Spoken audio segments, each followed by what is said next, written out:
Hi, I'm Elijah, and this is how to bedrock PvP. So, bedrock PvP seems very simple, but truly it's not really as simple as most people think. Just spam click and aim, but you know, there's different type of hits in Minecraft. There's different type of combos, a way your inventory should be set up, you know, and just a bunch of different texts that Bedrock has that Java doesn't. So yeah, let's get into it. Before that, whoa, what is this? Very convenient, you know. I'm just gonna close this. Very convenient. Whoa, there's armor in here. Yeah, this guy has infinite totems. I just yeah. So if you want the commands on it, then go to my latest video for it. So yeah, let's put armor on this bad boy. Okay, you can go in there because I don't want to have to get another one later.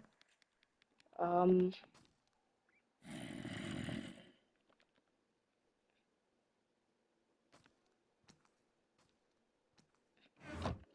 I forgot to put extra time in there. Okay, so first off, let's talk about our inventory. So personally, I think totems are very like needed, right? And I'm talking about PvP, sword PvP, nothing else. No mace, no spear, nothing. So it's very needed because in Bedrock you lose health very quickly, especially when your opponent has good gear and they could click fast. So, one thing you're gonna need is a lot of totems. I personally like 3, 6, 9, 10, 11, 12. 12 totems, right? So, yeah, you're gonna need totems.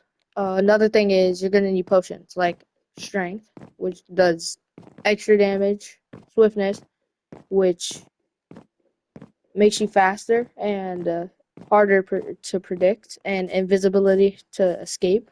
Or you can use fire res to escape. I mean, not to escape, to because on Bedrock, it's not low fire. The fire gets all over your screen, and it's just really annoying to deal with. So you're definitely gonna want fire res. So yeah, but I'm not using fire res. I'm using invisibility because I like invisibility, and I have enchanted golden apples. So yeah. So if you don't have something to substitute for fire res, then use fire res. They're very easy to get. I like to have the same amount of what's called potions as I have totems, three each. Should only be using at least two a fight.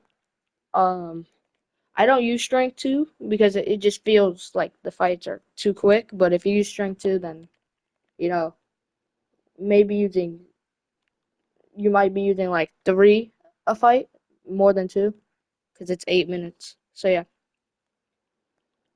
pearls. They're essential for getting away from your enemy or going closer to your enemy.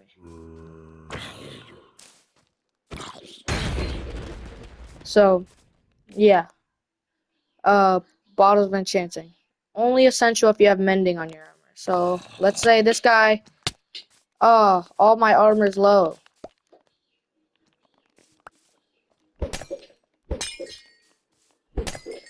Can you back up?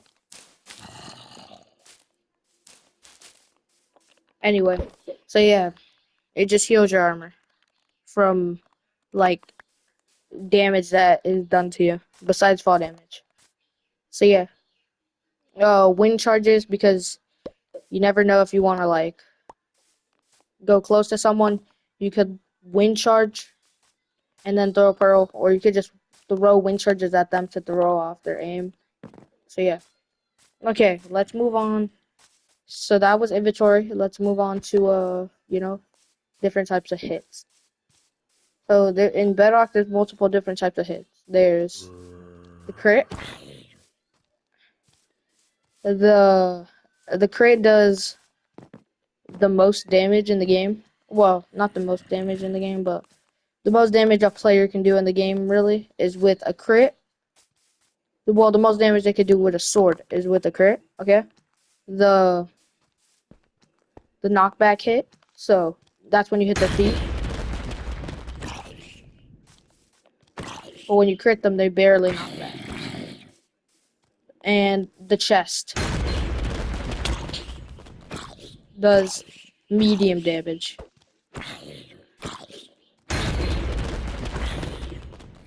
Okay. Now, how to abuse those? You know, you could 1, 2, 1, 2, 1, 2. Make up a combo, or let's say you just want to hit the feet. You strafe backwards, forwards, left, right, backwards, forwards. So this is me backwards, forwards.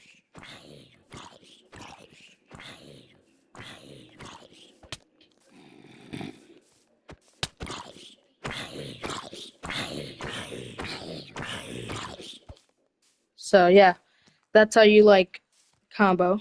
So yeah, one tech that I learned by myself is that on bedrock, a hit only stops counting as a crit until you land. So let's say you're good at clicking, or you're just on like a PC and you have a mouse.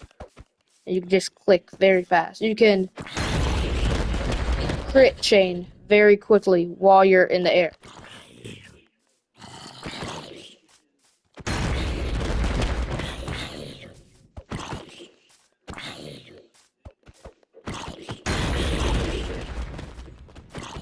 And let's say they're using netherite. You definitely want to use knockback 1, or because that gives you the advantage of comboing and knockback. But if you're using knockback 2, it's just easy for them to run away if you get them low. Okay, cobwebs. I set up my inventory exactly like this so I can pearl, cobweb. Now this is me with string. Okay, now I personally like to use like that, and then to substitute for those empty slots, you can just go down, or you could just, if you need to do it quickly, go like that.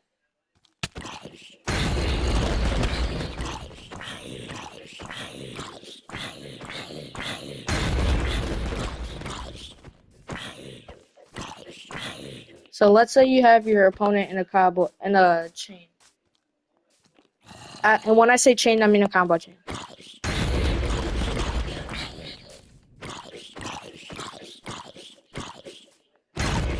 Cobwebs are perfect for keeping your opponent still, even if you're low. It's good for your opponent to be still because you still have time to heal. Okay. But let's say you're low. Okay, I popped this helmet. Let's say you're the one who's low. Ow. Ow. He can't attack me from outside. Okay, he's a mob. Okay, he's a mob. That's why he can do that. But normal players can't do that.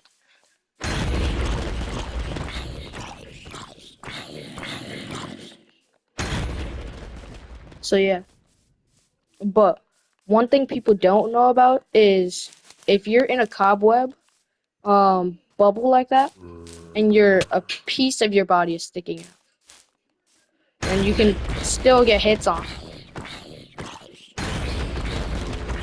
See, I can't hit him while he's all the way in, but I can hit him when he's like outside.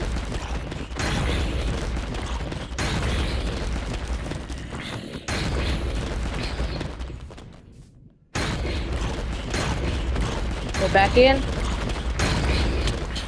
Warrior is genuinely a warrior. How is he alive?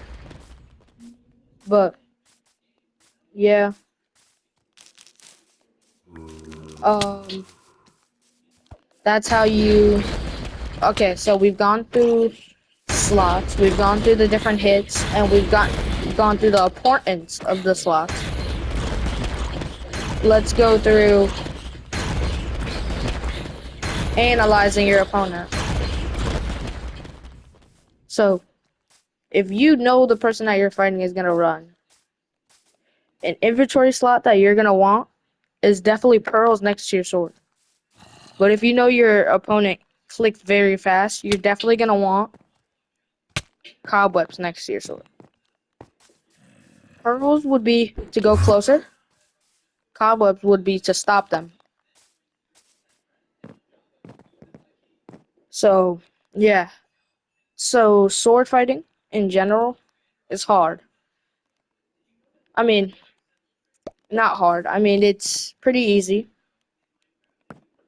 But going against people that use computers or a mouse or anything like that isn't easy. So, one way that you could do more damage without needing a mouse or anything is breach swapping.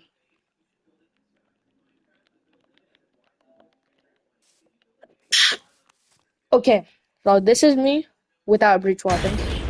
Okay, never mind. Never mind, I have string. That's two. Wait, I'm like not totally locked in, so just give me a second. Wait, nope.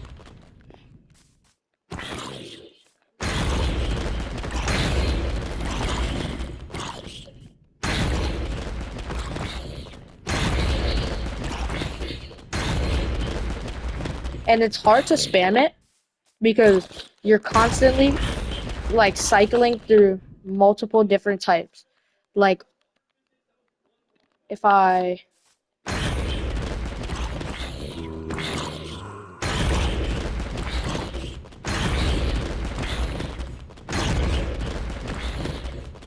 wouldn't say use this in a fight until you know how to do it. I am not the best at it, but I'm pretty decent at it. So yeah. That's how you use sword PvP in a bedrock edition. Those are some tips and tricks. And you guys like the video, then please be sure to subscribe.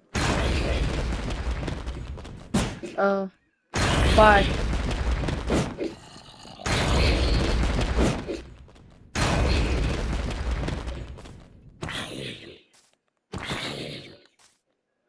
Uh, yeah.